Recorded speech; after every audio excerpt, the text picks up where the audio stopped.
Hey guys, it's Elon from Inside Fighting. And what if I told you there was a guy who had both traditional martial arts experience and a ton of combat sports experience and was a legit good fighter who meshed the two and created a very unique style he calls combatives and street jiu-jitsu? Because that's exactly what Dan the Wolfman did. So stay tuned. We're going to jump right in.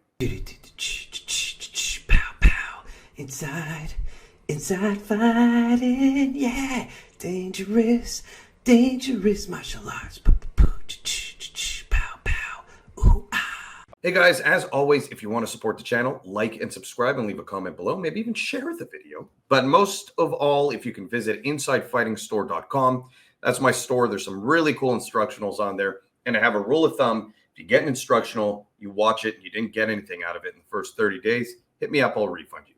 Okay, we're going to jump into Dan the Wolfman. So Street Jiu-Jitsu, I love this concept, by the way. So one thing I always talk about is the unity of combat sports with traditional, with traditional martial arts for self-defense. I think what a lot of people are lacking is understanding both worlds. Combatives on their own are a very unique thing, but they're often lacking in the reality-based sparring aspect of fighting, the aliveness aspect of fighting. But then combat sports are lacking in the other end of things, which is being able to take things to the next level, because inherently there are rules in combat sports.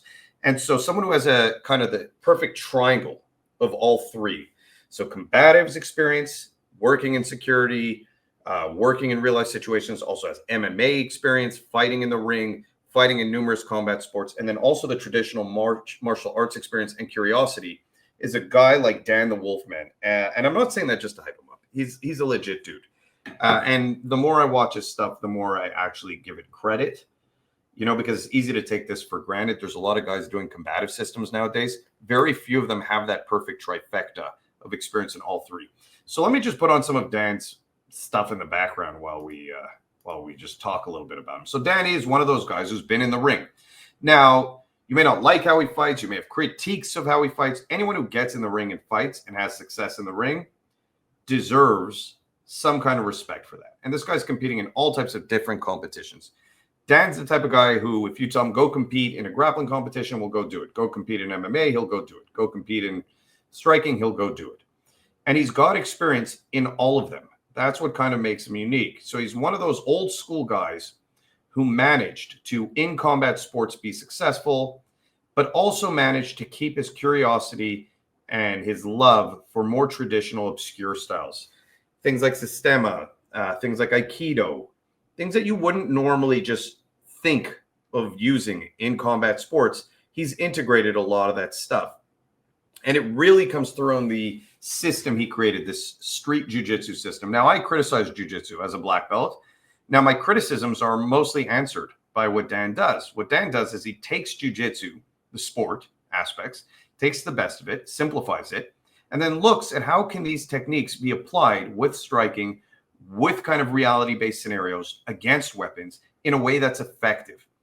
And he does it with tons of aliveness. So this guy's always in there sparring. He has a lifetime of sparring and fighting. Don't take that for granted, by the way. People sacrifice a lot in the gym and in the ring so that they can learn. And you're either going to listen to what they tell you, or you're going to have an ego and believe that you have the answers despite not having done it.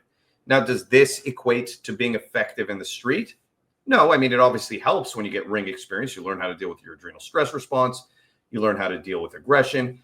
But what Dan actually does outside of that is experience in the security world, is experience in the combatives world, which is puts him in a, like I said, a unique position. I mean, this video is like 20 minutes long that he sent me here, and it's just him sparring, matches, everything, and it just goes on and on and on. Like, I just fast forwarded 5 minutes, and we still have like 20 minutes to go, so it's even longer than 20 minutes of video.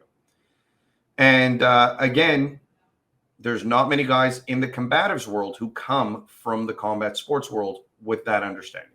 All right, so we could sit here and watch him spar all day. I'm going to put his link to his YouTube channel in the description below, and you guys can follow him and just look at all these videos of him sparring and his instructionals and all that stuff. I won't spend too much time with the sparring, maybe just a little bit more here, him in the ring, mounting and punching a guy in the head. Good old-fashioned way to have a good time. This is good old school jiu-jitsu. And what I like about about Dan is he also has like a catch kind of approach to his fighting and a catch wrestling background. And that makes him unique again, also in the sense that I've always said catch wrestling is a more effective street self-defense than jiu-jitsu. And you'll see that in some of these kind of translations. So let's just look at his instructional here. It's a 3-minute highlight. Okay, now you'll see that a lot. He uses 2-on-1s a lot. And also circling away from the weapon hand. I like a lot of what I'm seeing here. Now, a lot of people will see these kind of things and say, oh, this doesn't work in the street. This is a guy who, again, you cannot say go prove it in the ring. He has. He's proved it in the ring. Excuse me. He's proved it in the ring. He's fought in the ring. This guy understands what works and doesn't work. And these are nice little sneaky tricks. He goes for a lot of underhooks. Does a lot of kind of modified judo, aikido movements. A lot of catch in there, like traditional wrestling, arm drag, defenses. And you could just see that this is a more reality-based, aggressive, effective approach to self-defense, which takes the best of grappling, but always takes into account that there could be a weapon. There should be strikes involved. And if you notice, even when the guy shoots on him, he's going for wrist locks all the time. Like, this is a slick combination of, again, like I said, that trifecta. So I didn't think I would like his stuff so much, but I really do. And there's certain things I really, really like. Like, my system that I developed has a lot of similarities to what Dan does. You can definitely see he's trained Sistema over there by the way he whacks the guy so casually in the stomach. That's a real Sistema punch right there. And all casual, all natural positions, all using body rotation. These are good power generating techniques. And this is stuff that I believe works in the street. He also, one thing that's really, really great about him, and if you watch these videos, is he always starts from a pre-fight situation.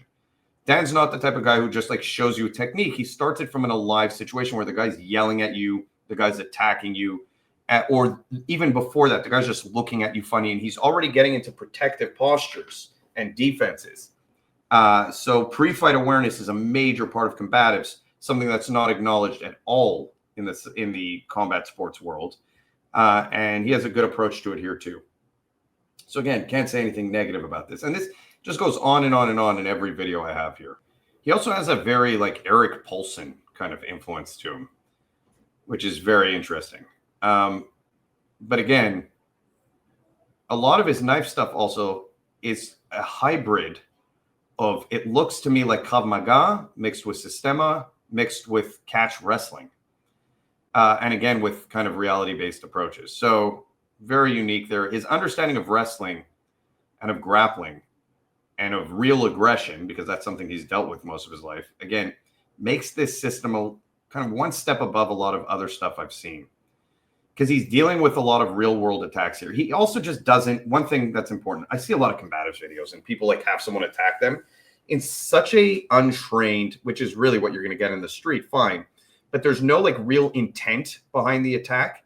And if you look, Dan will always ask people to attack him with intent, even if it's sloppy. You kind of want it to be sloppy to simulate the real world. But people are always actively really trying to take him down. They're really trying to hit him in the face. And that's super important to develop your system. Because if you're kind of saying, hey, take me down, but the person's going 20% and they're not really trying to take you down, and all of a sudden you're able to cross-face them and hit them in the face 20 times, that's not reflective of what might happen in reality. In reality, people commit. People really, really want to take you down. These are just, I guess, like, look, do I believe that that's what's going to happen in a street fight? No, but he's also just showing kind of angles of attack.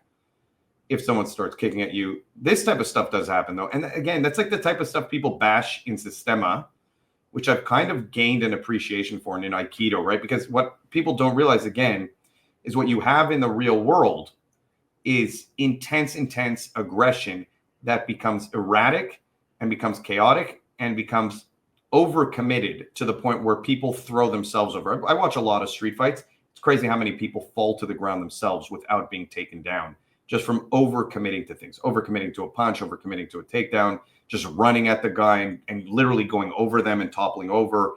People are very, very messy in real world situations. So you want to learn how to deal with that. Back off, dude. Back off. You may not realize it, but that first part is probably the most important part of your self-defense training. Hands up, chin down, backing away, and having a verbal command, some kind of communication that is trained into you. So in a real world situation, you're not confused before the strike comes. Even pro fighters have a problem with this in real world situations. This is the type of thing that's so important to train. So like I said, pre-fight engagement, often really underappreciated, and he does it a lot.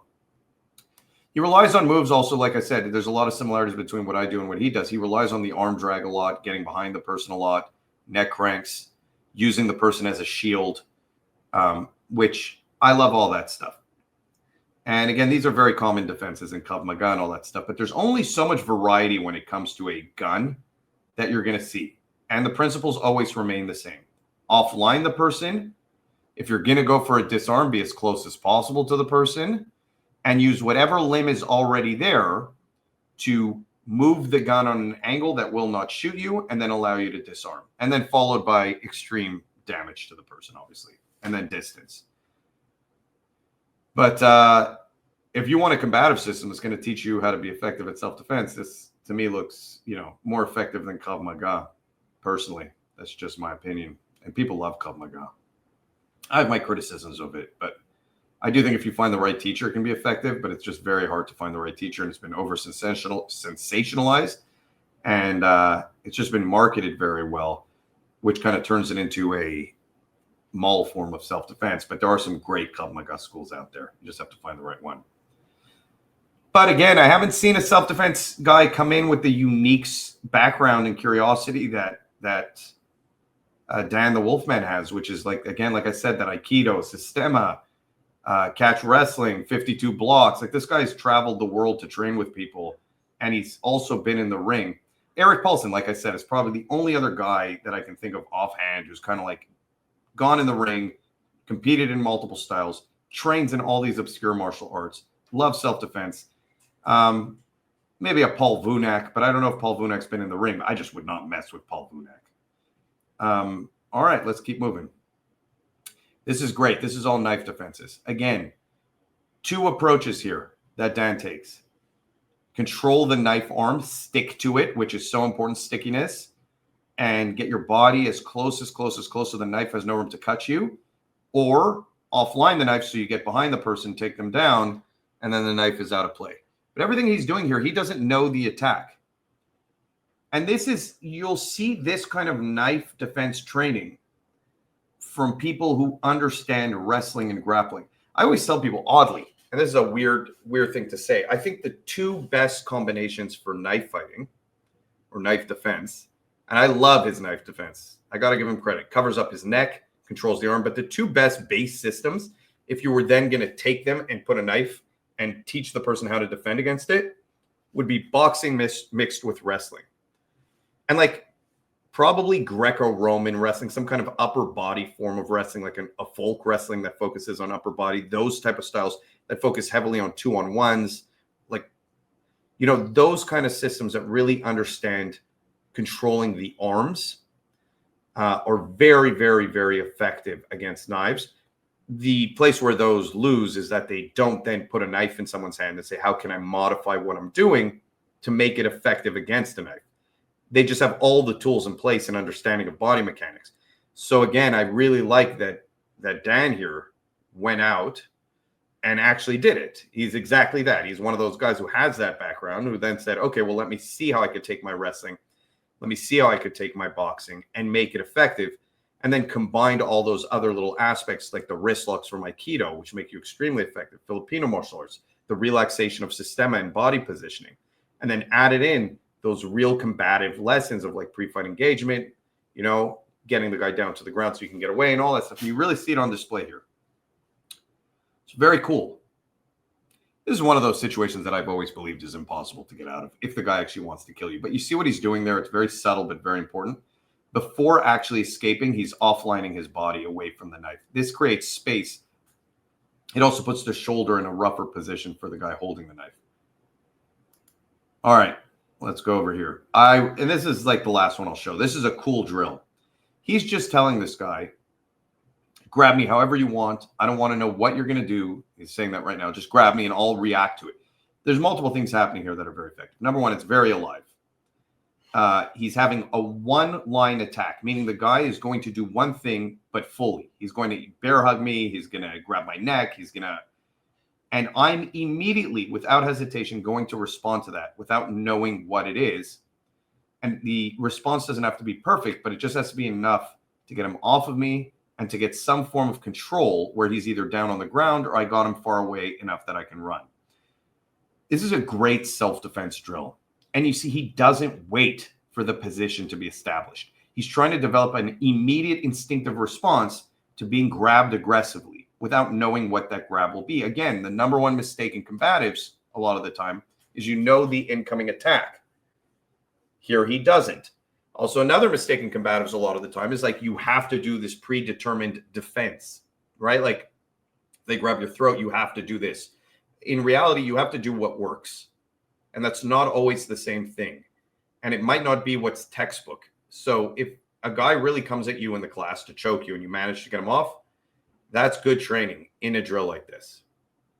Okay, so you'll just see he's doing a lot of very interesting drills here that I find have a lot of value. Cool stuff. I love good combative systems. I love good self-defense systems.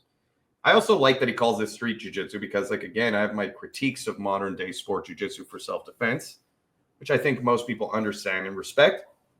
And yeah, it seems like they're all addressed here. So kudos to Dan. The guy's controversial for some reason. People either love him or hate him. It's just one of those characters. But check out his stuff. I think it's worthwhile.